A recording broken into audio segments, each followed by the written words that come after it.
So I'm fairly early on in this research, so any feedback would be very, very much appreciated. The final work is going to look at all 3 of the Bioshock games.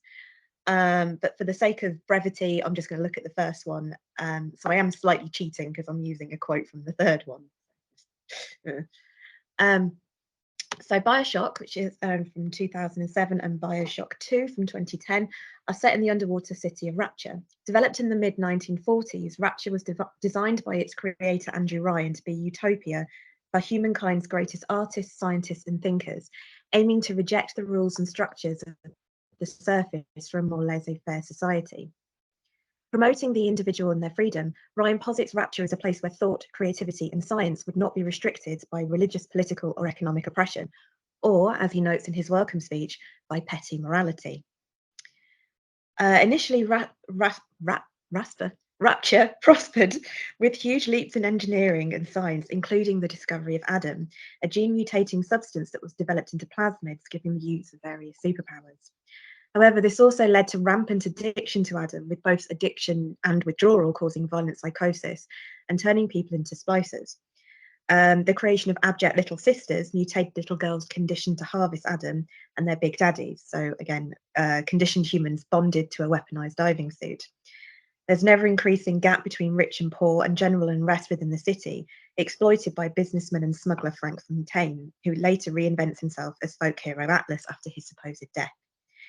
At a masquerade party on New Year's Eve in 1958, civil war broke out, leaving most citizens dead or insane and Rapture lying in ruins. The game itself begins in 1960, a year after these events, when the player character, known only as Jack, survives a plane crash over the Atlantic and finds himself in the city of Rapture. Contacted by Atlas, he's guided through the city, rescuing or harvesting little sisters as he goes, until he confronts Andrew Ryan. Atlas is revealed to be Ryan's enemy, Frank Fontaine, while Jack is revealed to be Ryan's son, subjected to physical and psychological conditioning, to follow any command that begins with the phrase, "Would you kindly?" Accepting his death, Ryan taunts Jack, using his trigger phrase to goad him into killing his father. Jack then pursues Fontaine, killing him with the assistance of the little sisters before returning with them to the surface, the final sequence showing that he adopts several of them and eventually dies of old age with his loving daughters all around him, and that's in the good ending at least. Which is the canon one. So you might not put that together with Folklore. It's very biopunk, very cyberpunk. But while Folklore and fairy tales are the foundation of many horror stories, particularly those involving monsters, Folklore and folk horror are fluid terms. They're not a set of criteria, but what Adam Scoville calls, quote, a way of opening up discussions on subtly interconnected work and how we interact with such work. Folklore is usually associated with the rural, but critics such as Scoville, Bob Trubshaw, and Andy Paseric, so sorry for pronunciations, have noted folk horror can equally take place in urban, suburban, and industrial environments. As Paseric writes, people carry their laws and fears with them on their travels. Below the foundations of every town is an earth with a more ancient past. Therefore, while Bioshock's biopunk setting may appear an unusual aesthetic for a folk horror framing, it nevertheless invokes themes and motifs from more traditional folk horror texts, such as The Wicker Man, Blood on Satan's Claw, or work by M.R. James and John Wyndham. But, excuse me. Bioshock also engages in hauntology, originally a philosophical theory later applied to music, but it can also be applied here. Considering the term in music and art, Paseric notes that hauntology as a concept involves, quote, invoking, quote, a sense of nostalgia for yesterday's vision of the future. They go on to speak of a hauntological horror of memories such as grisly public information films that seemed omnipresent in childhood past. These cautionary tales have lingered in minds and inspired the generation mainly producing British folk horror. Bioshock engages with this kind of hauntology not only through the audio logs, art, and propaganda posters left behind in Rapture, but through numerous public information films and arcade-style film booths encountered throughout all 3 games. Scoville developed the folk horror chain in order to narrow down the primary elements of folk horror. These are landscape, isolation, skewed belief systems, morality, and finally a happening or summoning to catalyse the events of the text. So I'm just going to hopefully quickly go through each of these to see how they relate to Bioshock. Incidentally, Bioshock isn't the only horror game that can be considered using this kind of folk horror framework. Something like Silent Hill would work very well with this as well. So a folk horror landscape is not simply a setting or backdrop, it has an identity of its own. Scoville writes that an effective landscape features, quote, elements within its topography that have adverse effects on the social and moral identity of its inhabitants. Going on to explain that, quote, the landscape, in spite of being a punishment, augments and defines a community or individual's character, as well as being an actual character in itself. The landscape simultaneously reflects and influences the population, creating a symbiotic relationship.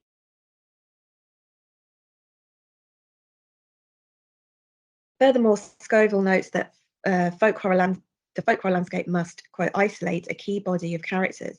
The implication is actually that it's in an inhospitable place because it is in some way different from general society as a whole, and not simply because of a harsher topography. So the problems in Rapture aren't because it's underwater. That's not what causes the isolation so much as the social structures that are found within it. The underwater city of Rapture suffers from innate problems with the landscape well before the events of the game take place. The initial point of Rapture was to avoid institutional and sociological oppression. So from the beginning, it's submerged, concealed and claustrophobic.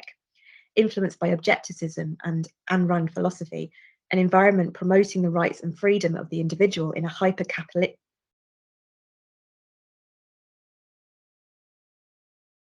become anxious and tired from the lack of natural light, exacerbated when access to the surface was eventually abolished. Nature's thrown out of balance here, so the city ostensibly lives in peace, although not in harmony, under the sea. But the natural resources around it, the sea slugs, are constantly harvested for Adam. There's always a shortage of Adam. And Ryan eventually poisons the trees that are within the facility, so potentially suffocating everybody. While many of the corridors linking different areas to the city are made from reinforced glass, suggesting transparency and a window onto this beautiful nature, the Little Sisters traverse Rapture through a series of tunnels in the walls, reinforcing the secrecy, dodgy dealings, and hidden abuses of both authorities and the underworld. Various spaces within Rapture are hidden, or their true purpose disguised by propaganda, such as the Little Sisters orphanage or the prison Persephone and Dionysus Park from the second game.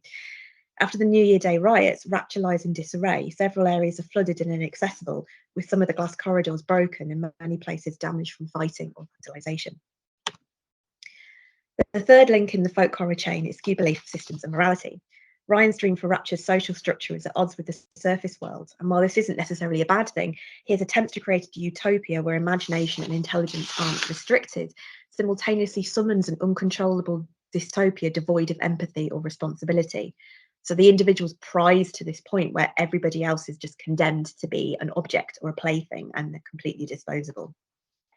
Rejecting what Ryan calls petty morality may lead to considerable scientific breakthroughs, but it also results in behaviour that's unethical at best and abominable at worst, such as the kidnap, torture, conditioning, imprisonment, and mutilation of innocent people, including children. As Ryan repeatedly tells Jack, a man chooses, a slave obeys. In this world where so many are conditioned to obey, then, there can only be these dehumanised slaves, not the free and autonomous men that Ryan desired.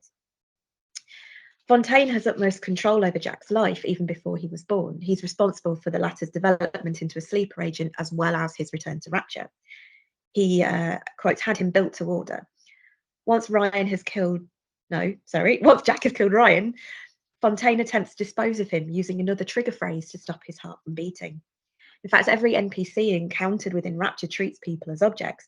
Even Bridget Tenenbaum, who ultimately helps Jack and the Little Sisters, she was also complicit in their development and only seeks to redeem herself when she realizes her repulsion towards the children is in fact repulsion towards herself. Finally, Scoville speaks of a happening or a summoning to or within the landscape itself. Throughout the series, the player character is summoned to Bioshock's isolated communities, be it Rapture Under the Sea or the airborne city of Columbia in the third game, and their presence ultimately creates a convergence of events or happenings that destroy the status quo. In the first Bioshock game, Jack is sent away from Rapture by Frank Fontaine, Atlas, at the age of 2 years, although with biological modification, he's the appearance and assets of a fully grown man. His mental conditioning means that he has no memory of Rapture, but he's programmed to always follow any command following, would you kindly, unknowingly leading him to crash a plane into the ocean and make his way to Rapture. He's been summoned by Fontaine in order to kill Jack's father, Andrew Ryan, and it's his arrival that catalyses the events of the game and leads to the death of both Fontaine and Ryan, as well as the freedom of the Little Sisters.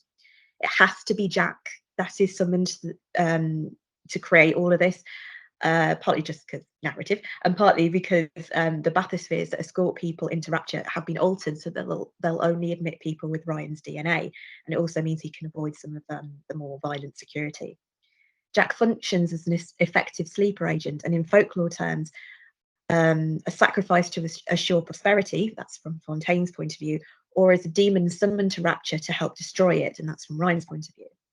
Ryan's continued references to Jack as a parasite suggest monstrosity, as well as aligning him with the surface society that Ryan despises.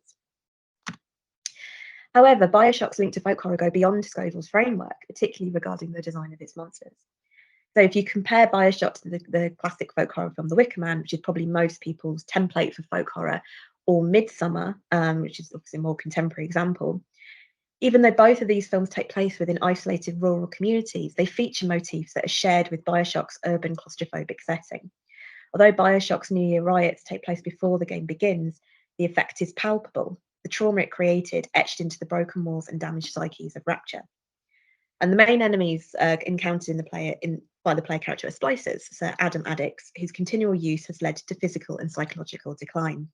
They're disturbed, distorted, Norman Rockwell-esque characters, still dressed in their clothes and masks from the masquerade ball on New Year's Eve, with Atlas suggesting that maybe there's a part of them that remembers how they used to be, how they used to look, and they're ashamed. Excuse me, the masquerade ball and its fallout is reminiscent of Wicker Man's May Day Carnival or the eponymous Midsummer Festival from the 2019 film, a time when heteronormative structures are completely abandoned for Dionysus-esque revelry, a cathartic liberation that releases its subjects from social bonds and repressions, with masks or costumes further allowing a dissociation from culpability or identification.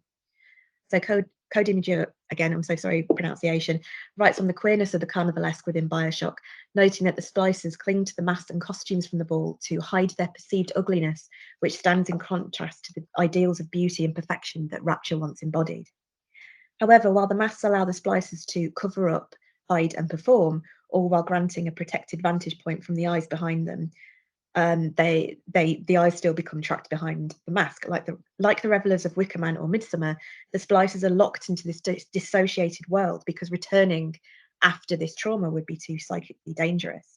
So in the films, we don't actually see what happens to the characters left behind when the films end. But with the splicers in Bioshock, we don't see the event, we only see the fallout from it. Furthermore, all three texts, as well as many others such as Picnic at Hanging Rock, include ethereal young women and or little girls dressed similarly. So they tend to be barefoot, very feminine, ribbons in the hair, girlish dresses, usually a very white or pale colour to emphasise childhood purity and connections to the earth. So they are images of innocence who nonetheless represent violent acts and abject desires. The Little Sisters of Rapture are taken from the orphanage, implanted with Adam-producing sea slug, and subjected to behavioural conditioning that compels them to gather Adam from the corpses littered around the city. In doing so, these little girls lose their identity and autonomy while gaining supernatural healing powers. However, this healing is presented as a very negative asset. In the second game, which still takes place in Rapture, audio logs and x-rays reveal problems such as the Little Sisters chewing off their tongues because they can't feel pain, or broken bones healing so fast that they have to be rebroken in order to be set. Realizing that the little girls would be frightened by gathering Adam, a process which involves extracting the Adam from corpses with a large needle before ingesting the substance, the girls are conditioned to see Rapture as luxurious and lavish, bathed in a soft, bright light, more akin to how it was on the night of the disastrous New Year's party, and to see the corpses themselves as sleeping angels. So a section of the second game, you temporarily take control of a little sister, so you see the world through her eyes. And these visions are only interrupted when they are actually gathering Adam from corpses. So that it breaks the spell and you can see the world for its ugliness that it really is. Furthermore, the Little Sisters are accompanied by their metal big daddies, the faceless, once human, hulking creatures who are bound to protect the Little Sisters at all costs, their appearance in direct contrast to their vulnerable and fragile-looking charges. When characters speak about the little sisters, they emphasize feelings of decay and an unnatural presence about them. This is particularly egregious when little sisters dare to act or look like little girls, so trying to sit on Tenenbaum's lap, as you see these quotes, or wearing a filthy pink smock. So they are treated much more as abhorrent creatures that are simply performing as children and not as children themselves. The constant juxtaposition of violence, ugliness, and monstrosity in Rapture against the purity and innocence of the corrupted little sisters, sorry, that should still be there, helps to cultivate the disturbing and grotesque atmosphere that permeates every corner of the city. As Atlas puts it, someone turned that sweet baby girl into a monster. Whatever you thought about right and wrong on the surface, that don't count for much down in Rapture. The monster's quite a subjective term here. After all, the little sisters don't hurt the player, and whether or not the player chooses to hurt them, it's just that I've lost my place, so I'm very sorry, but the level of hypocrisy there is quite something. But they are, whatever the outcome, they are certainly considered unnatural, repulsive, and unnerving by various characters who encounter them. Rapture is not only a monstrous place, it requires monsters to keep it functioning. Notably, in all three games, there are problematic, abusive, or neglectful relationships between fathers and children, which also surface in other folk horror texts, whether this is between literal parents and children, particularly in cases where it's unclear if the children are going to be a part of the horror. So thinking of like the Midwich Cuckoos, Wicker Man, or the 2015 film The Witch, or if it's parental relationships in terms of authority figures and their subjects. If you look at Wicker Man again, Witchfinder General, and so on. In the first Bioshock game alone, you have various complicated and abusive relationships between various parent-child dynamics. However, there's also a strong theme of fathers or father figures protecting daughters that runs through all three games, even if those fathers ultimately fail. You have Jack, Eleanor in the second one, and Brooke DeWitt and Elizabeth in the third one. Sarah Stang writes that apocalyptic or dystopian settings have been particular cinematic backdrops for paternal narratives, especially those of redemption, with the father figure redeeming himself from past sins. Strang points out that men using violence to save a victimized female character is nothing new, but, quote, reimagining what was traditionally a romance into a father-daughter drama can be viewed as an expression of post-feminism. The ideal man is now a protective, caring single father.